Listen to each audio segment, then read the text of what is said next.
11 बज के थोड़ा टाइम ज्यादा हो गया। देखो कितना हो जाए, 10 बजकर कितना हो रहा है, 10:46 होने यानी कि हाँ। हेलो एवरीबॉडी, कैसे हैं आप सभी? बढ़िया। आज हम क्या करेंगे, आज आपकी ये एसएसटी की पूरी टेंशन को दूर करने वाला हूँ, क्लियर बता रहा हूँ भाई, ठीक है। और आपको ऐसे ऐसे एमसीक्यू लेकर आया हूँ आपके लिए जो आपने भाई एकदम जानते होंगे आप, ठीक है। और इतनी इंपॉर्टेंट है, आप एग्जाम में इन एमसीक्यू कर लेना, बस एकदम तगड़ा एकदम धुआं उठा दोगे, चिंता मत करो, ठीक है।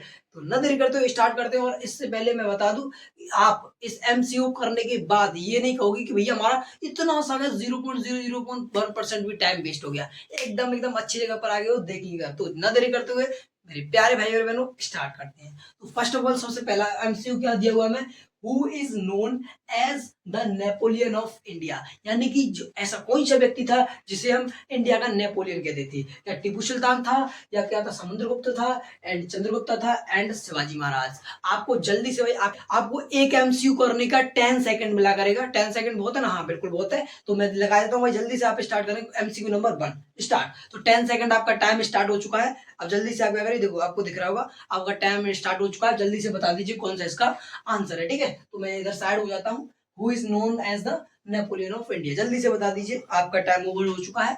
चलिएगा, तो मैं बता देता हूँ इसका आपका पहले का आंसर है वो क्या है, आपका समुद्रगुप्त, ठीक है। आपका समुद्रगुप्त था, उसे हमें क्या इंडिया का क्या कहा जाता था, नेपोलियन, ठीक है। अब आता है एमसीक्यू नंबर सेकंड, क्या दिया हुआ है, who started the disobedience movement, ठीक है। तो आपको इसमें ऑप्शन है जवाहरलाल नेहरू एंड महात्मा गांधी, सरदार पटेल और क्या है, सुभाष चंद्र बोस। आपको इन चारों में से एक बताना है। आपका टाइम यहाँ पर क्या हो गया है, आपका टाइम स्टार्ट हो चुका है, ठीक है। जल्दी से आप बता दीजिए, 10 सेकंड है, ठीक है। जल्दी जल्दी फटाफट से बताओ, कमेंट कर दीजिए, ठीक है। कमेंट में अपना आंसर बता दीजिए। 20 एमसीक्यू है, मोस्ट इंपोर्टेंट, ठीक है। सभी का बताते जाना, ठीक है। तो आपका टाइम ओवर हो चुका है, ठीक है। चलो चलो, तो फिर हम क्या करते हैं, अब मैं इसे बता देता हूँ। इसका आंसर है आपका होने वाला है किसका, इसका आपका होना चाहिए महात्मा गांधी, ठीक है। दोनों क्लियर हो गए। चलो नेक्स्ट एमसीक्यू की तरफ क्या करते हैं, मूव करते हैं, ठीक है। तो नेक्स्ट एमसीक्यू आपके इस प्रकार है, क्या दिया हो भाई जी, बोल रहा है क्या, the book of Hind Swaraj was written by, किसने भैया, जल्दी से, किसने लिखी थी, हिंदू स्वराज। जल्दी से बता दो भाई जी। आपके ऑप्शंस है बाल गंगाधर तिलक, महात्मा गांधी, लाला लाजपत राय एंड रविंद्रनाथ टैगोर। जल्दी जल्दी से फटाफट से अपना आंसर क्या कर दीजिए, कमेंट में पिन कर दीजिए, कमेंट में कर दीजिए, ठीक है। तो आपका इसमें आंसर क्या होगा, जल्दी जल्दी बता दीजिए। वेरी वेरी इजी है। तो इसका क्या है भैया, हिंद स्वराज। हिंद स्वराज की लेखक कौन थी, आपको पता है कौन सा, Mahatma Gandhi is right answer, बस सिंपल, ठीक है भैया, क्लियर। तो नेक्स्ट क्या दिया हुआ आपका, नेक्स्ट एमसीक्यू है, the non cooperation movement was called off because of, क्या है, जल्दी से बता दीजिए कि जलियांवाला बाग था, या साइमन कमीशन था, या चोरी चोरा इंसिडेंट था, या पार्टीशन ऑफ बंगाल। जल्दी से बता दीजिए, इनमें से कौन होगा, जल्दी से बताओ कौन सा होगा, जल्दी जल्दी बता दो भाई जी। Very very easy and most important MCQ आपके लिए लेकर आया हूँ, बहुत मेहनत से ढूंढे हैं। तो कौन सा होगा इसमें से, बताओ। नॉन कोऑपरेशन मूवमेंट कौन सा था, तो आपको सभी जानते हो कौन सा था भैया, चोरी चोरा कांड था। आप सभी जानते हो कौन था, चोरी चोरा इंसिडेंट था, ठीक है। तो चोरी चोरा इंसिडेंट हो गया, तो ये हमारा क्लियर हो गया। तो क्या आप तैयार हो, नेक्स्ट एमसीक्यू के लिए मूव करते हैं, ठीक है। तो ये हो गया हमारा खत्म। मैं इसे रफ कर देता हूँ, जल्दी से नोट करना चाहो तो आप कर सकते हो, ठीक है। चलो, तो न देरी करते हुए नेक्स्ट एमसीक्यू आपके सामने आ गए हैं भाई जी। क्या दिया हुआ नेक्स्ट एमसीक्यू, क्या दिया हुआ, आ जाइए देखते हैं। फर्स्ट ऑफ ऑल एमसीक्यू क्या दिया हुआ है, when did India get independence. जल्दी से बताना, सबसे इजी है। और आपको पूरे 1 से लेकर 20 जो एमसीक्यू मैं यहाँ पर दूंगा, सभी के आंसर आपको मुझसे पहले सॉल्व कर यहाँ पर अकाउंट डाल दिया करो, ठीक है। और आपको एमसीक्यू नंबर 1 से लेकर एमसीक्यू नंबर 20 तक पूरा सोल्व करना है, ठीक है। ए टू जेड सोल्व करना है, ठीक है। और कमेंट में बता देना, ठीक है। तो मेरे प्यारे भाइयों और बहनों, ये आ गया। अब आपको बताना है when did India get independence, तो कौन सा था, जल्दी से बता दो। पता होगा कि 1942 था, या 1930 था, या 1947, या 1950। जल्दी से बताओ। तो इसमें आपका राइट आंसर रहेगा, जो इंडिया था वो इंडिपेंडेंस कब हुआ था, स्वतंत्र कब हुआ था, तो आपको पता सभी को 1947 में। Clear clear. तो नेक्स्ट एमसीक्यू आप देखेंगे, नेक्स्ट एमसीक्यू क्या दिया हुआ है आपका, बोल रहा है क्या, which is the largest producer of rice in India, यानी कि जो इंडिया में सबसे ज्यादा क्या प्रोड्यूस कौन करता है, राइस। जल्दी से बताओ, जल्दी से बताओ, राइस प्रोड्यूस कौन करता है इंडिया पूरे में, जल्दी। पंजाब है, या यूपी करता है, या वेस्ट बंगाल, या तमिल। जल्दी से बता दो, जल्दी से बताओ। तमिलनाडु है, जल्दी जल्दी बता दो कौन सा होगा। तो क्या होगा आपका, पंजाब हो सकता है क्या, यूपी, इन दोनों में से हो सकता है क्या, वेस्ट बंगाल, ठीक है। तमिलनाडु, तमिलनाडु तो होगा ही नहीं भाई, तमिलनाडु तो इन तीनों में से हो सकता है। जल्दी से बताओ कौन सा होगा। तो आपका राइट आंसर इसमें क्या होगा, यूपी न होकर क्या होगा, वेस्ट बंगाल होगा, ठीक है। ठीक है भाई जी, ठीक है ठीक है। तो अब चलते हैं नेक्स्ट एमसीक्यू की तरफ। यहाँ तक किसी को कोई प्रॉब्लम हो रही है तो आप भाई बेझिझक मुझे कमेंट बॉक्स में बता सकते हैं, ठीक है। ठीक है, चलो गाइस, तो मेरे प्यारे भाई और बहनों, चलते हैं नेक्स्ट एमसीक्यू की तरफ। और देखो, जो आगे चल रहे थे वो हिस्ट्री से थे, अब ये जो आगे चलेंगे वो क्या है, जियोग्राफी से। ये भी आपका ये है जो जियोग्राफी से है, ठीक है। तो अब जो आगे चलेंगे वो भी जियोग्राफी से होंगे, ठीक है। और जिससे जो अगले थे वो हिस्ट्री से थे, ठीक है। चलो नेक्स्ट एमसीक्यू की तरफ मूव करते हैं। My dear brothers and sisters, आ गए आपके लिए नेक्स्ट एमसीक्यू। क्या दिए हुए हैं, आ जाइए देखते हैं। तो क्या दिया, सबसे पहले क्या है, which river is known as the sorrow of Bihar. जल्दी से बताओ कौन सी है जो सोरो ऑफ बिहार है, कौन सी है। रिवर गंगा है, या कोसी है, या यमुना है, या महानदी है। इनमें से जल्दी जल्दी से कमेंट बॉक्स में बताओ कौन सा आंसर सही होगा। क्या सोरो ऑफ बिहार बताना है। Which river is known as the sorrow of Bihar, जल्दी से बता दीजिए कौन सी, गंगा, कोसी, यमुना, महानदी, कौन सी हो सकती है। तो सिंपल सा तरीका भैया, सिंपल सा तरीका है, तुक्का नहीं लगाना है जी। कौन सी होती है आपको पता है, कौन सी, कोसी। कौन सी, कोसी, ठीक है भैया, कोसी इज राइट आंसर होगा। अब नेक्स्ट एमसीक्यू के लिए आ जाइए। क्या है, क्या है, क्या है, देखो देखो देखो, क्या बोल रहा है, which of the following is a non renewable resource. किसके बाद, देखो, वाटर है, या फॉरेस्ट है, या कोल है, या विंड है। जल्दी से बताओ इसमें कौन सा होगा। इजी है भैया, बिल्कुल इजी है। वाटर बताना, फॉरेस्ट या कोल या विंड, इन चारों में से बताना। जल्दी से बताओ कौन सा होगा, जल्दी जल्दी बताओ, जल्दी बताओ। तो क्या आप बता दिया कि नहीं, पता हुआ तो अच्छी बात है भाई, नहीं पता हो तो क्यों बार ध्यान से देख लेना, ठीक है। तो इसमें आपका आंसर होगा फॉरेस्ट न होकर क्या होगा, कोल होगा, ठीक है।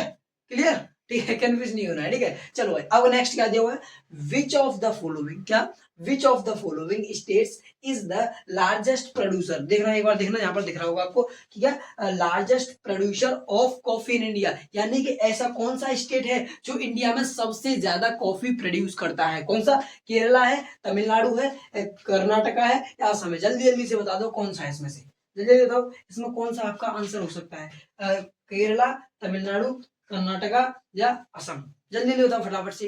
तो आपका क्या होगा इसमें आंसर, क्या बता सकते हो भाई।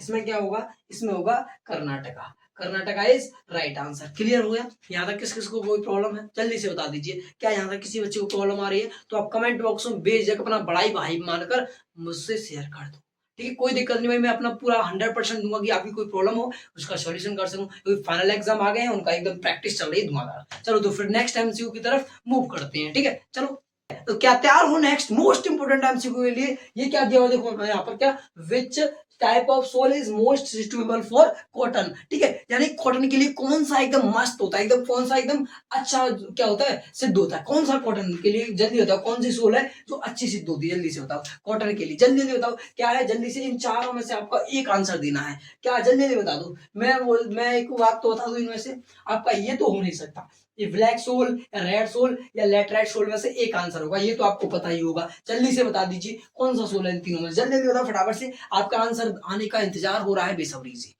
तो इनमें से आपको पता चल गया होगा, तो जल्दी से मैं बता देता हूँ, न देरी करते हुए, नहीं तो आप एक्साइटेड हो रहे होंगे बहुत। जल्दी बताओ फिर नेक्स्ट टाइम से भी करने, बिल्कुल चिंता मत करो, मैं करा दूंगा आराम से, ठीक है। चलो, तो इसमें क्या होता है आपको पता है, ब्लैक सोल होता है, वो कॉटन के लिए क्या होता है, वेरी मोस्ट इंपोर्टेंट होता है, ठीक है।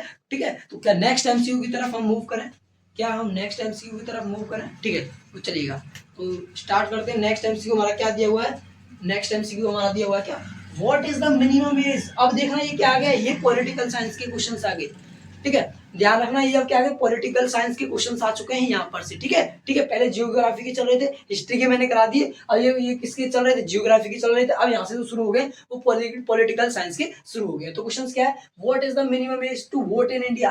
यानी कि जो कितनी एज पर जो इंडिया का व्यक्ति है वो वोट दे सकता है। जल्दी से बताओ कितनी है, 18 ईयर्स, 21 ईयर्स, 25 ईयर्स, या 13 ईयर्स। जल्दी से बता दो फटाफट से। तो आपको तो पता होगा, ये तो आप इंडिया में रह रहे हो, छोटी छोटी बातें तो पता होगी, पता होगी नहीं भैया, बिल्कुल। तो इसमें से आपको पता हो कौन सा होता है, 18 ईयर होता है। क्या यही होता है ना, यही होता है ना, कि कंफर्म करके जल्दी से कमेंट में बता दीजिए इसका आंसर। अब इसके बाद आपका एमसीक्यू क्या है, इंडिया इज अ कंट्री, कौन सी कंट्री, जल्दी से बता दो। इसमें तो बहुत ईजी है भाई, ये तो बहुत ईजी, आपने सुना भी होगा, बहुत के मुंह से सुना होगा, आप खुद बोलते होंगे इस बात को। तो जल्दी से बता दीजिए कौन सी कंट्री है, 1 2 3 4, कौन सी कंट्री, जल्दी जल्दी बता दो। इसमें से कौन सा आंसर आपका राइट होगा, जल्दी जल्दी बताओ फटाफट से।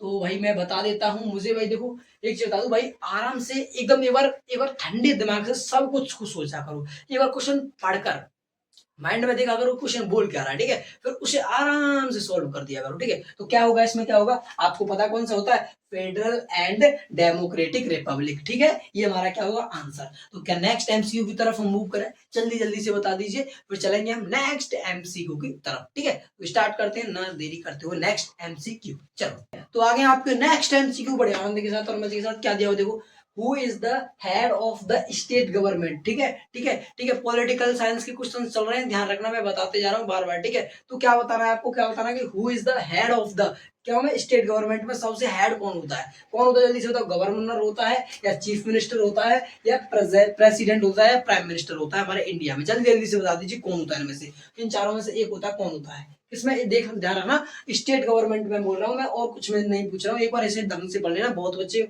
मिस्टेक कर देते हैं, ठीक है। इसमें क्या करते हैं कि प्राइम मिनिस्टर लगा देंगे, मिनिस्टर और प्रेसिडेंट लगा देंगे, तो मैं बता देता हूँ यहाँ पर क्लियर, इसमें क्या होता है चीफ मिनिस्टर होता है, ठीक है, क्योंकि आपको पता है स्टेट लेवल पर सबसे जो हेड होता है वो क्या होता है, चीफ मिनिस्टर होता है। तो आपको ये गलती नहीं करनी है, बहुत बच्चे कर देते हैं कि प्राइम मिनिस्टर की हेड तो होता है, प्राइम मिनिस्टर होता है, आप यही सोचते बच्चे कि हेड सबसे हेड कौन होता है, प्राइम मिनिस्टर, और क्या होता है प्रेसिडेंट, प्रेसिडेंट या प्राइम मिनिस्टर में से एक लगा देते हैं। लेकिन आप एक बच्चे भूल जाता है कि बच्चे बहुत से बच्चे भूल जाते हैं कि स्टेट गवर्नमेंट भी यहाँ पर कुछ लिखा हुआ है, ठीक है। तो आपको छोटी छोटी चीजें पहले क्वेश्चन ढंग से पढ़ना है। नेक्स्ट एमसीक्यू देखिए क्या दिया हुआ है, which of the following is not a future of democracy, यानी इनमें से ऐसा कौन सा फ्यूचर है जो डेमोक्रेसी में नहीं है, ये हमें बताना है। एक बार क्वेश्चन देख, मैं फिर से बोल रहा हूँ भाई, बहुत अच्छे गलती कर रहे थे, आपको क्वेश्चन ढंग से पढ़ना, बस क्या है, which of the following is not a future of democracy, जल्दी से बता दीजिए कौन सा फ्यूचर है जो डेमोक्रेसी में नहीं है, कौन सा, फ्री एंड फेयर इलेक्शंस, और फिर क्या equality before law, one party rule, and क्या है ये फंडामेंटल राइट्स, जल्दी जल्दी से बता दीजिए इनमें से कौन सा होगा। तो आपको पता है भाई जी कौन सा, कि डेमोक्रेसी में क्या होता है, डेमोक्रेसी में क्या होता है, फ्री एंड फेयर इलेक्शंस होते हैं, आपको पता है इक्वालिटी बिफोर लॉ, यानी कि सभी जो लॉ होती है वो सभी के लिए समान होती है, और क्या फंडामेंटल राइट्स होते हैं। तो आपका इसमें आंसर क्या होगा, वन पार्टी रूल, यानी कि ये डेमोक्रेसी में नहीं चलता है वन पार्टी रूल, ठीक है। तो नेक्स्ट एमसीक्यू के लिए हम मूव करें, चलिए तो जल्दी से आप तैयार हो जाइए, चलते हैं नेक्स्ट एमसीक्यू की तरफ, ठीक है। चलो मैं तो इनको सॉल्व करेंगे, जल्दी से बता दीजिए क्या बोल रहा है, देखो क्या बोल रहा है, which article of Indian constitution gives the right to equality, जल्दी जल्दी बता दीजिए फटाफट से, कौन से जो एंगल में है, जो सॉरी कौन से आर्टिकल में दिया हुआ है, जल्दी जल्दी से बता दीजिए, which article of the Indian constitution gives the right to equality, जल्दी जल्दी बता दीजिए कौन सा है। तो मैं बता दूं इजी है वो, आर्टिकल 14 में या आर्टिकल 19 में या आर्टिकल 21 में या आर्टिकल 32 में। आर्टिकल 32 हो ही नहीं सकता, क्योंकि ये तो भाई उधर चला जाता है, उधर साइड चला जाता है लंबा। और आर्टिकल 19, आर्टिकल 21 क्या कहता है, ये तो अभिव्यक्ति स्वतंत्रता, अपनी स्वतंत्रता की बातें करता है, और आर्टिकल 19 हो ही नहीं सकता है। आर्टिकल तो आपका बचा कौन सा, article 14 is right answer, very very simple भैया, इसको थोड़ा सा तो आप माइंड लगा लेते तो ये आंसर हो जाता। अब आता नेक्स्ट क्या हो रहा है, पर कैपिटल इनकम मींस, यानी कि जो पर कैपिटल की जो इनकम होती है वो कहाँ से होती है, जल्दी जल्दी से बता दो। Total income of the country, income per person, income of the government, and average income of people only, जल्दी जल्दी बताओ इसका आंसर क्या होगा, फटाफट से बता दो जल्दी से, इसका आंसर क्या होने वाला, जल्दी जल्दी बताओ फटाफट से, फिर हम इसको नेक्स्ट एमसीक्यू की तरफ क्या करते हैं, मूव करते हैं, जल्दी जल्दी बताओ फटाफट से इसका कौन सा आंसर होगा, ठीक है, पर कैपिटल इनकम, जल्दी बता दो, ठीक है।